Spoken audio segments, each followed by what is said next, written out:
Ito po 2P design to, 2P 3S. Ang gagamitin ko 0.15 nickel strip hanggang ano lang ako 10.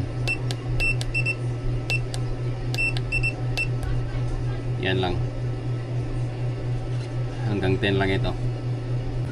10 gear or turn level and 13 volts. Kahit ganito to kalaki, delikado to kasi kung sasabog to, yung chemicals nito poisonous, delikado din sa sunog lang. Kaya kailangan bago gumawa ng mga ganito, mag-aral muna ng kahit learning lang muna sa YouTube. Marami dun. So ito po 2P. So gagawin natin 3S. Okay, so nangyari dyan positive tapos negative, ganyan. Okay, tapos dyan i-connect natin yan dito. Okay, ito spot natin.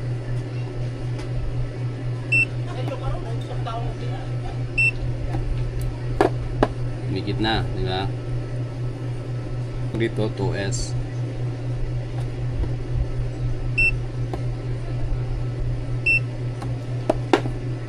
Twist na ito. Kailangan pa natin isa lang din ito.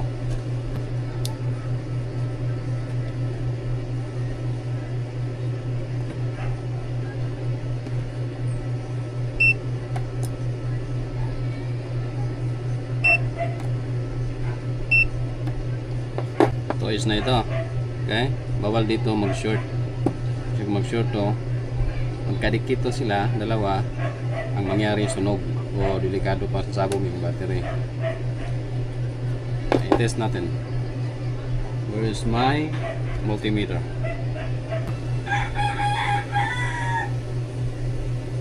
So 26 volts 2S 2P.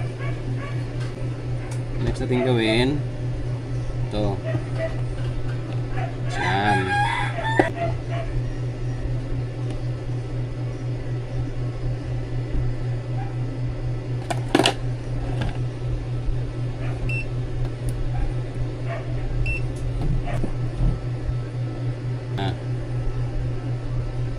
Nakunik na to. 3S na ito. 3S na yan.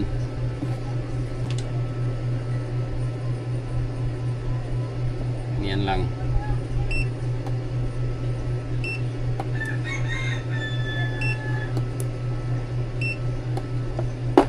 Okay, 3S na ito ha. Resistant tape.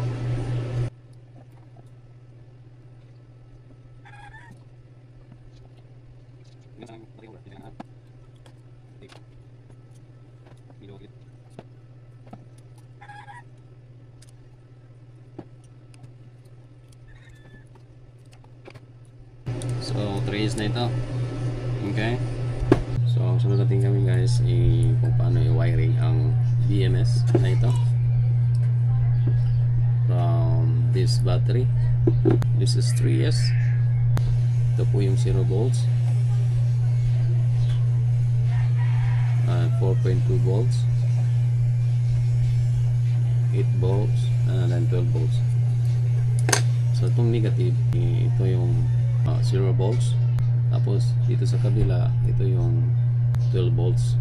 Ito yung 0 volts. Ganyan. Yan.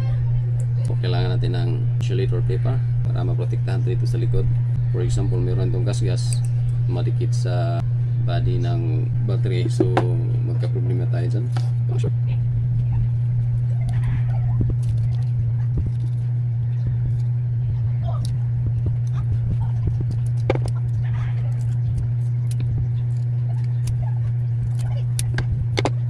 Itong 0 volts itapat natin sa negative. Yan. At ang 12 volts tatapat sa positive.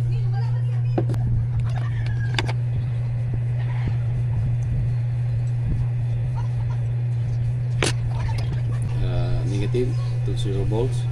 So dahil ang nickel strip na ito ay 0.15, I choose 10 gear or up to 10 level of energy.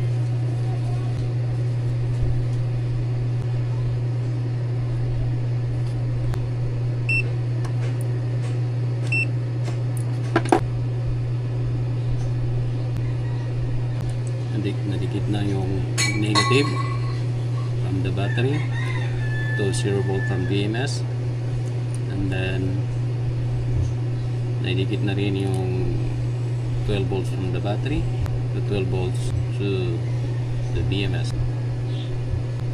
Dahil sensing lang ito ng voltage, ito hindi kailangan ng medyo malaki na o makapal or malaki na nickel strip.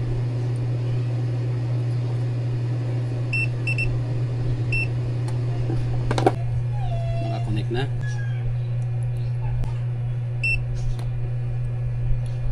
So ito na, nakawire na lahat. Negative battery to 0 volts BMS. Test natin. So kung mag-test kayo ng ng voltage, dito kayo magsimula sa 0 volts. Dito, negative. Itong black color na para sa test tube o test probe, dito to sa 0 volts. Tapos dito, makikita mo yung reading is 4.1 volts. The next is 8.4 volts here. That's it, 8.26. And the last one is, that's it, 12.39 volts. And dahil hindi ito ko common port, separate, so ito yung discharge output, and this is charging input. Test natin kung parehas ba yung voltage.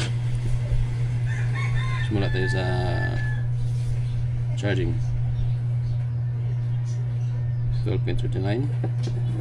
So discharging tayo.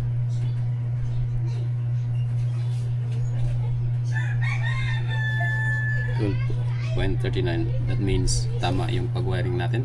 Dito mo ilagay, dito ko ilagay yung charging, either from solar or 12 volts dito sa charging input. Nakalagay dyan charging, at sa discharging yung load, light, etc. load dito sa discharging ilagay. So yan lang muna guys, and kung mayroon kayong katanungan patungkol dito, kindly please comment in the comment section box and I will reply as early as my opportunity. Thank you for watching. See you to my next video.